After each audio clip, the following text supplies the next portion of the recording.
Sa aking pagtanda, unawain mo sana ako at pagpasensyahan. Kapag dala ng kalabuan ng mata ay nakabasag ako ng baso o nakatapon ng sabaw sa hapagkainan, huwag mo sana akong kagalitan. Mararamdamin ng isang matanda, naawa ako sarili tuwing sinisigawan mo ako. Kapag mahina na ang tenga ko at hindi kita maintindihan, huwag mo naman sana akong sabihan ng bingi. Pakiulit na lang ang sinasabi mo o pakisulat na lang. Pasensya ka na anak, matanda na talaga ako. Kapag mahina na ang tuhod ko, pagtiyagaan mo sana akong tumayo, katulad ng pag-aalalay ko sa'yo noong nag-aaral ka pa lamang lumakad. Pagpasensyahan mo sana ako kung ako man ay nagiging makulit at paulit-ulit na parang sirang plaka.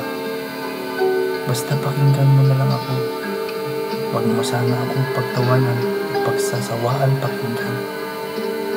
Natatandaan mo anak noong bata ka pa, kapag gusto mo ng laruan, paulit-ulit mo yung sasabihin. Paghapon, kang nangungulit hanggang hindi mo nakukuha ang gusto mo. Pinagtiyagaan ko ang kakulitan mo. Pagpasensyahan mo na rin sana ako kapag amoy lupa ako, amoy matanda. Huwag mo sana akong piliting maligo, maina na ang katawan ko. Madali magkasakit kapag maalamig ka. Huwag mo sana akong pandirihan. Tandaan mo, noong bata ka pa, pinagtiyagaan kitang habulin sa ilalim ng kama kapag ayaw mo nang maligo.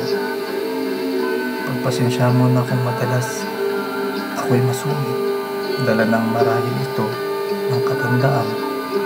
Pagtanda mo, maintindihan mo rin ako. Kapag may kaunti kang panahon, magkwento naman tayo. Kahit sandali lang, inip ako dito sa bahay, maghapon nag-iisa, walang kausap.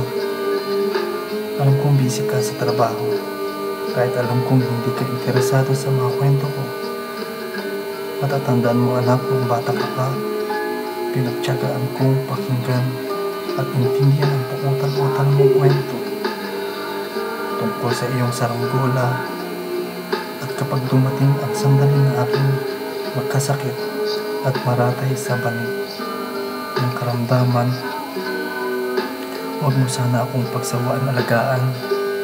Pagpasensyahan mo sana ako kung ako man ay maihi o madumi sa higaan. Pagtiyagaan mo sana akong alagaan sa mga huling sandali ng aking buhay. Tutal, hindi naman ako magtatagal kapag dumating ang sandali ng aking pagpanaw. Hawakan mo sana aking kamay at bigyan mo ako ng lakas ng loob na harapin ang kamatayan. At huwag kang mag-alala kapag kaharap ko na ang Diyos na lumikha, ilulong ko sa Kanya. Sa aking pagtulog na labis ang limbing, ang bantay ko'y tala, ang tanod ko'y bituin. Sa piling inanay, langit ang buhay. Puso kong may dusa, sabik sa ugoy ng duyan.